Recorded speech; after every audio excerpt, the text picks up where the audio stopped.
all season long. That's not very many. DiVincenzo. Gobert rounding out the 5 with Julius Randle. Gobert, and the tap is won by the French.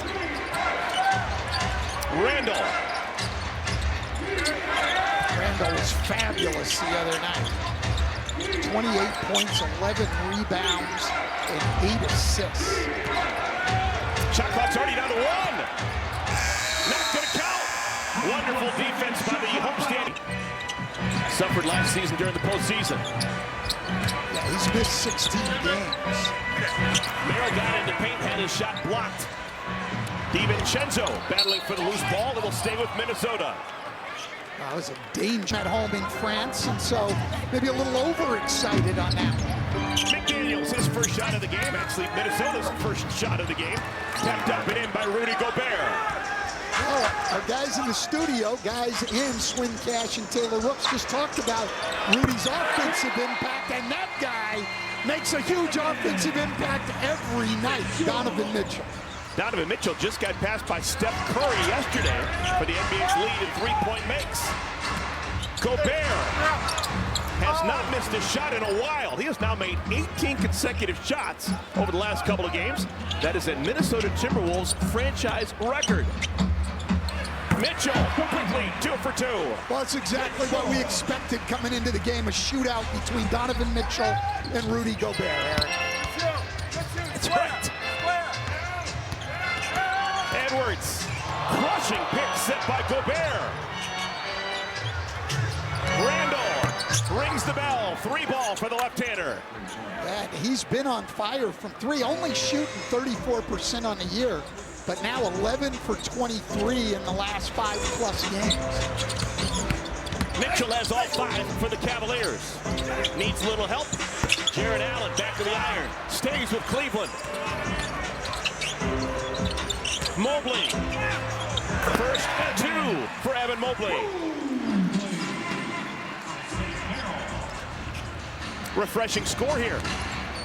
7 up, 9:40 remaining, first quarter. McDaniels bumped off his path. They're letting him play here. We've had a couple of guys hit the deck. No whistles. There is our first whistle, and it comes almost. Edwards. One-on-one with Mitchell. Now working off the screen from Gobert.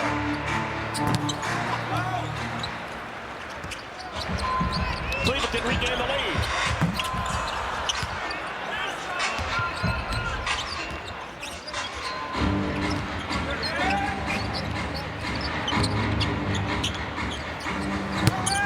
Bad miss by Randle leads to the run out. Not going to stop that. Evan Mobley, dunk number 82 on the year. That's just really poor defensive balance, though. When the shot's taken from the top, the guys on the wings have to be back all the way when the ball's in the air. Seeing too many runouts in the NBA this year for my satisfaction.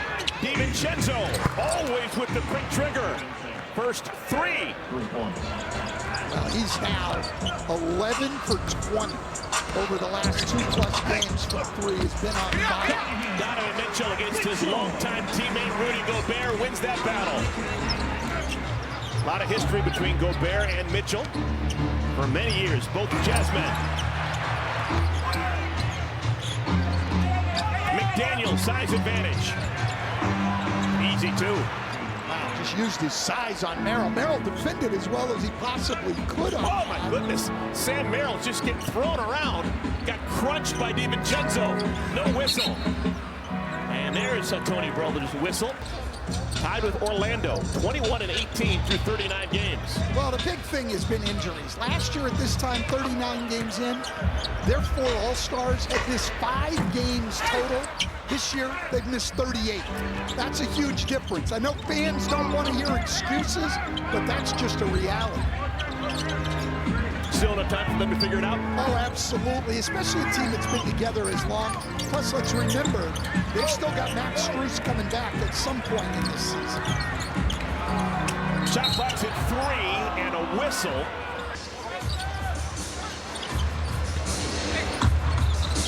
DiVincenzo had to work just to get the basketball.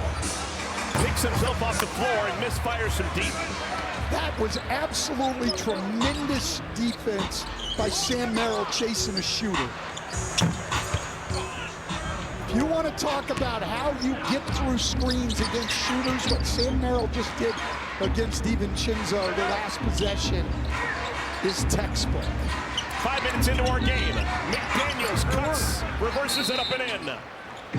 And Minnesota leads by 3. We played a so far.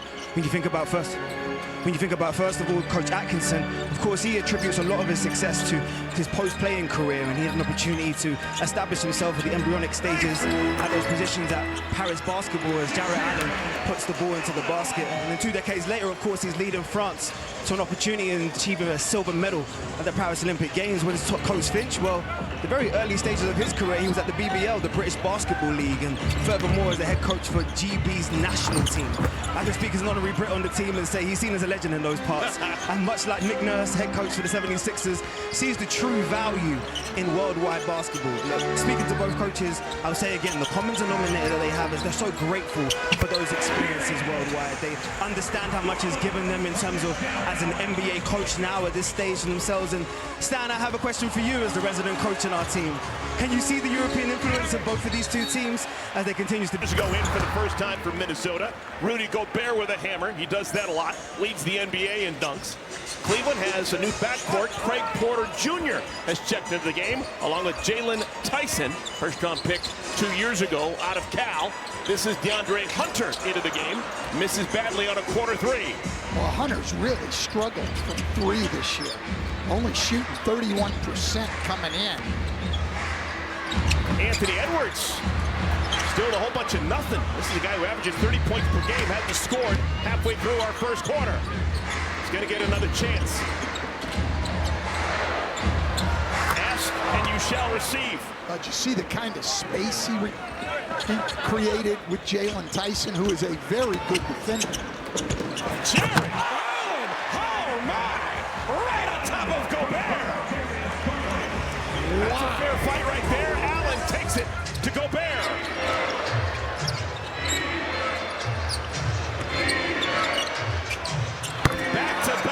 A1 since day 1. Anthony Edwards, he's got a quick 6. Well, Hunter couldn't decide if he wanted to go over or under that screen. He's got to be much more decisive. And I say you got to go over against a guy like that. Hunter with another misfire, and the ball stays with Cleveland. And they've stayed remarkably healthy, so they haven't needed a lot. The other night, the Cavs outscored Minnesota's bench 46-19. That's a problem. Evan Mobley and Clark, 5 on the floor for Minnesota. Well, it's about the best defensive lineup Cleveland could put on the floor.